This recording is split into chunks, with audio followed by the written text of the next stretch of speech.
ভারতে ১৭.৫ billion dollar বিনিয়োগের ঘোষণা মাইক্রোসফটের।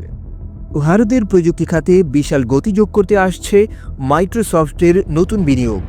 আগামী ৪ বছরে কোম্পানিটি ১৭.৫ বিলিয়ন ডলার ঢালবে দেশের এআই ও ক্লাউড অবকাঠামো উন্নয়নে, এমনটাই জানিয়েছে টাইমস অব ইন্ডিয়া।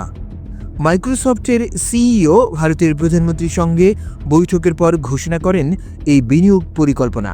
এই বিনিয়োগের অর্থ ৩টি মূল খাতে ব্যবহৃত হবে। প্রথমত, স্কেল বৃদ্ধি, ভারতের ডিজিটাল সক্ষমতাকে আরও বিস্তৃত করা। দ্বিতীয়ত, দক্ষতা উন্নয়ন, লক্ষ লক্ষ তরুণকে এআই ভিত্তিক দক্ষতায় প্রশিক্ষণ দেওয়া। তৃতীয়ত, প্রযুক্তিগত সার্বভৌমত্ব, ভারতের নিজস্ব প্রযুক্তি সক্ষমতা শক্তিশালী করা।